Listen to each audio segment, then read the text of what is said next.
When you hear the word knight, you probably imagine a noble warrior in shining armor, rescuing damsels, defending honor, and living by a strict code.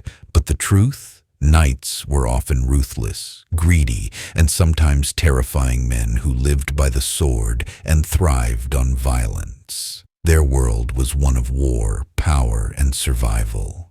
Knights are icons of the Middle Ages. In stories and movies, they are the champions of good, sworn to protect the weak.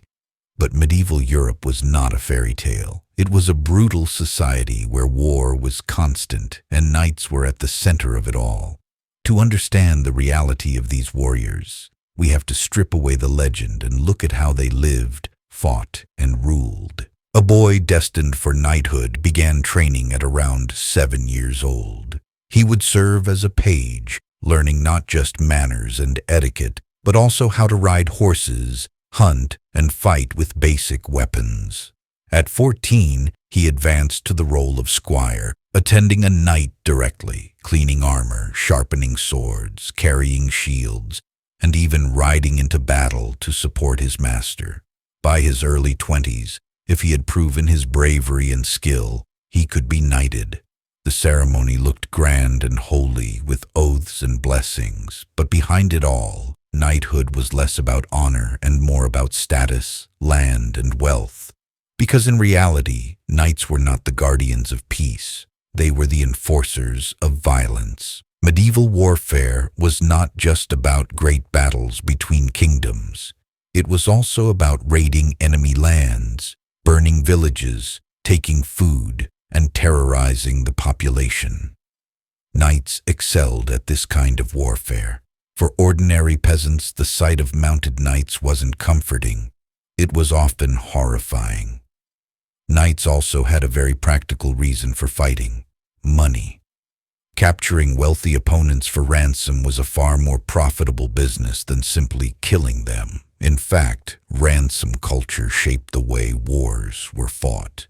During the 100 Years' War, both English and French knights would abandon the bigger strategies of their commanders in order to chase down nobles they could capture and sell back for gold. To them, war was not just a duty, it was an opportunity. And what about the famous code of chivalry? The idea that knights lived by loyalty, honor, and the protection of the weak. This image is largely a myth. Chivalry was a concept promoted by the church and by medieval writers who wanted to restrain knights' violence and turn them into symbols of Christian virtue. In practice, knights broke these ideals constantly. They fought each other in bloody feuds, they preyed on peasants, and they ignored mercy when it suited them. Chivalry was more of a public relations campaign than an actual code of conduct. To see just how brutal knights could be, we can look at the Battle of Agincourt in 1415. Thousands of French knights charged the English lines, but the muddy terrain and English longbows cut them down.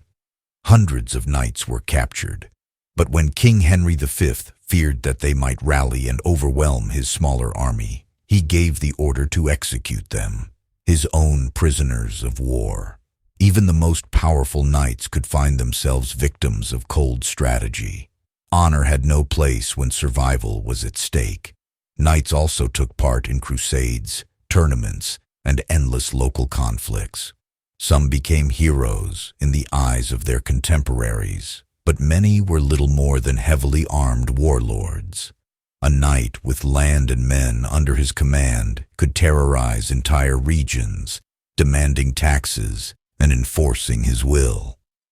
The church tried to restrain them with movements like the Peace of God and Truce of God, but the reality was that knights were too valuable as warriors for rulers to truly keep them in check. So why do we remember them as noble figures? Much of this comes from the literature of the time, Romances about King Arthur, tales of courtly love, and stories of knights serving noble ladies. These were works of imagination, not history. Over centuries, these stories grew until they replaced the harsh reality with a shining legend.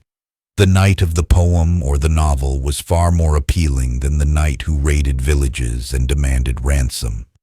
In truth, knights were a contradiction. They were trained killers, but also symbols of order.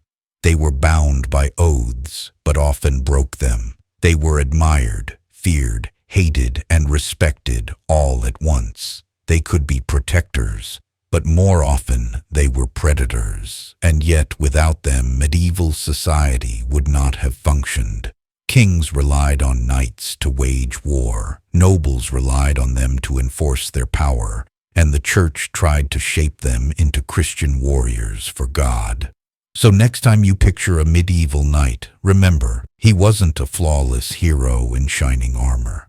He was a man of violence, often serving wealth and power more than honor and justice. Knights lived in a world where survival and dominance mattered more than virtue, and the truth of their lives is far darker than the myths we grew up with. And this is just the beginning.